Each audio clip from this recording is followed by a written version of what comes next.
அனைவருக்கும் வணக்கம். நான் உங்கள் பழனி ஜெயம் வேணுகோபால்.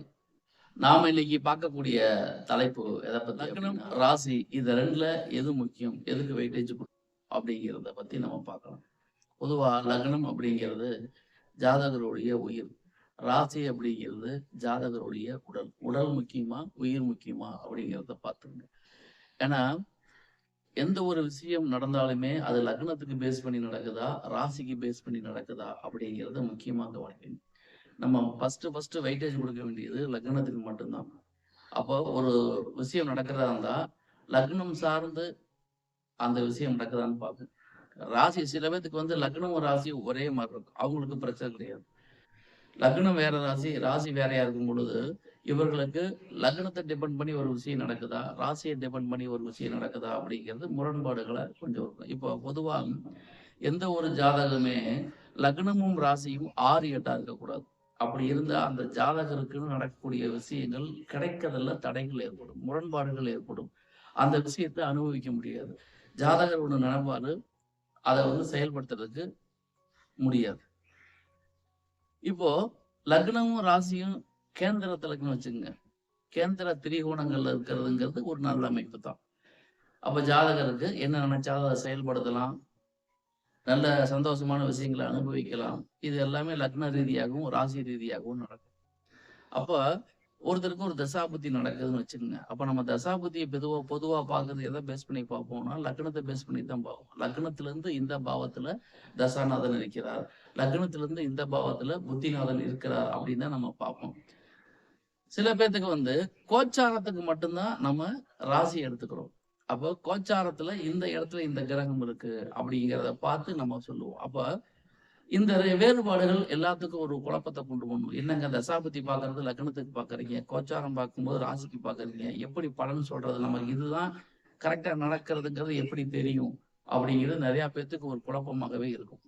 சிம்பிளா சொல்றேன், உங்களுக்கு என்ன தசையில என்ன புத்தி நடக்குது அப்படிங்கிறது லக்னத்தை பேஸ் பண்ணி தான் நம்ம பார்ப்போம். அதே சமயத்துல அந்த தசாபுத்தி நடக்கிறப்போ லக்னம் சார்ந்து கோச்சாரத்துல என்னென்ன கிரகங்கள் எந்தெந்த பாவத்துல இருக்குன்னு நீங்க பாருங்க. அதையும் மிங்கில் பண்ணித்தான் நம்ம பலன் சொல்லணும். ஆக நம்ம பொதுவா வெயிட்டேஜ் கொடுக்க வேண்டியது லக்னத்துக்கு தான் கொடுக்கணும். லக்னத்துக்கு தசாபுத்தி பலன் சொல்றப்ப தசையை விட்டுருங்க, புத்திக்கு சொல்லுவோம். லக்னத்துல வந்து புத்திநாதன் 5ஆம் பாவத்தில் இருக்கிறார், 7ஆம் பாவத்தில் இருக்கிறார் நம்ம சொல்றோம் இல்லையா? அப்ப பொதுவா தசாபுத்தி பலன் பாக்குறப்போ லக்னத்துக்கு புத்திநாதன் இந்த பாவத்தில் இருக்காருங்கிறப்ப கோச்சார கிரகங்கள் எங்கெங்க இருக்குன்னு போட்டுருங்க. அப்ப இந்த கோச்சார கிரகங்கள் போட்டு அந்த கோச்சார கிரகங்கள் ஒரு இடத்த பாக்குறதுக்கும் புத்திநாதன் ஒரு இடத்துக்கு பார்க்கறதுக்கும் 2 ஒன்னா கோயின்ஸ்ட் ஆகிருந்தா அந்த விஷயங்கள் அந்த காலகட்டத்துல ஜாதகருக்கு நடக்கும் அப்படிங்கிறது நம்ம சொல்லலாம். ஆக நம்ம பொதுவா வெயிட்டேஜ் கொடுக்க வேண்டியது உயிருக்கு தான் கொடுக்கணும். லக்னம்ங்கிறது உயிர், ராசிங்கிறது உடல். லக்னமும் ராசியும் ஒரே அமைப்பா இருக்கவங்களுக்கு பிரச்சனை கிடையாது. வேறுபட்டு இருந்தா நம்ம முதல்ல இம்பார்ட்டன்ட் கொடுக்க வேண்டியது லக்னத்துக்கு அப்படிங்கிறது நம்ம தெரிஞ்சுக்கணும். இப்ப இங்க இன்னொரு டவுட் வரும், லக்னம் முக்கியமா லக்னாதிபதி முக்கியமா அப்படின்னு ஒரு கேள்வி வரும். சார் லக்னம் உயிர்ன்றீங்க, அப்ப லக்னாதிபதி முக்கியம் இல்லையா அப்படின்னு கேட்டா லக்னாதிபதி தான் முக்கியம். அப்ப லக்னத்துக்கும் லக்னாதிபதிக்கும் இந்த 2 விஷயத்தை எப்படி நம்ம வேறுபடுத்தி பார்க்கறது அப்படின்னா, இப்ப லக்னத்துக்கு ஒரு விஷயம் கிடைக்குன்னா அது கொடுப்பனை, லக்னாதிபதிக்கு ஒரு விஷயம் அனுபவிப்பாருன்னா அது லக்னாதிபதிக்கு பார்க்கணும். இப்ப புரியுற மாதிரி சொல்றேனே, இப்ப ஒருத்தருக்கு கார் வாங்கக்கூடிய அமைப்பு இருக்குன்னு வச்சுக்கோங்க. அப்ப காருங்கிறது என்னது? 4ஆம் பாவம். அப்போ லக்னத்துக்கு 4ஆம் பாவம் நல்லா இருக்கு, ஆட்சியா இருக்கு, உச்சமா இருக்கு அப்படின்னா அந்த ஜாதகருக்கு வண்டி வாகனம் கிடைக்கும். சுக்கரன் நல்லா இருக்கு. அப்போ லக்னத்துக்கு சுக்கரனும் நல்லா இருக்கு, 4ஆம் பாவாதிபதி நல்லா இருக்காருன்னா அந்த ஜாதகருக்கு வண்டி வாகனம் கிடைக்கும். அதே சமயத்துல 4ஆம் அதிபதியும் சுக்கரனும் லக்னாதிபதிக்கு 6, 8 போயிட்டாங்கன்னு வச்சுங்க, ஜாதகருக்கு வண்டி வாகனம் அமையும். ஆனா அதை அவரு அனுபவிக்க முடியாது. வண்டி வாகனம் ஊர்ல இருக்கு, இவர் வேலை விஷயமா வேற எங்கேயும் இருப்பார். அப்ப ஒரு விஷயத்தை ஜாதகர் அனுபவிப்பாரா அப்படின்னு பாக்குறதுக்கு மட்டும்தான் லக்னாதிபதியை பார்க்கணும். அப்போ லக்னத்துக்கு வர்றதுங்கிறது கொடுப்பினை, லக்னாதிபதிக்கு வர்றதுங்கிறது அந்த விஷயத்தை ஜாதகர் அனுபவிப்பாரா அப்படிங்கிறதுக்காக நம்ம இதை பார்க்கணும். சில பேர்த்துக்கு வந்து லக்னாதிபதிக்கு நல்லா இருக்கும், லக்னத்துக்கு பாதிச்சிடும். சில பேர்த்துக்கு லக்னத்துக்கு நல்லா இருக்கும், லக்னாதிபதிக்கு பாதிச்சிருக்கும். இரண்டுமே சரியா இருந்து வச்சுங்க, லக்னத்துக்கும் நல்லா இருக்கு, லக்னாதிபதிக்கும் நல்லா இருக்கு அப்படின்னா அந்த விஷயம் ஜாதகருக்கு அமையப்பட்டு அந்த விஷயத்தை சந்தோஷமாக ஜாதகர் அனுபவிப்பார்.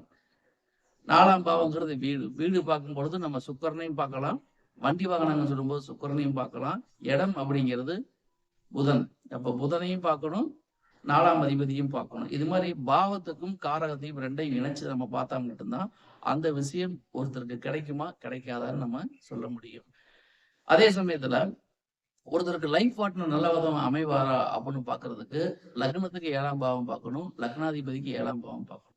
லக்னத்துக்கு 7ஆம் பாவம் நல்லா இருந்தா அந்த ஜாதகருக்கு லைஃப் பார்ட்னர் அமைவார். லக்னாதிபதிக்கு 7ஆம் பாவாதிபதி 6, 8 இருந்தாருன்னா திருமணம்ங்கிறது அவங்க ஒரு பிரச்சனையா தான் இருக்கும். இது மாதிரி எந்த ஒரு விஷயம் லக்னத்துக்கு எப்படி இருக்கு, லக்னாதிபதிக்கு எப்படி இருக்கு அப்படின்னு டிஃபைன் பண்ணி பார்த்துட்டோம்னா நமக்கு ஈஸியா இருக்கும். அப்ப பொதுவா நம்ம தெரிஞ்சுக்க வேண்டியது எந்த வகையில் பார்த்தாலும் லக்னத்தை பேஸ் பண்ணி தான் எல்லா பலன்களையுமே நம்ம சொல்லணும். கோச்சாரத்துக்கு மட்டுமே ராசியை எடுத்துக்கணும் அப்படிங்கிற விஷயத்த புரிஞ்சுக்கோங்க. மொத்தத்துல கோச்சார கிரகங்களை நீங்க கம்பைன் பண்ணி லக்னத்துக்கு பலன் சொன்னா அந்த பலன் துல்லியமாக வரும் அப்படிங்கிறதுல எந்த விதமான கருத்துக்களும் கிடையாது, எந்த விதமான மாற்று கருத்துக்களும் கிடையாது.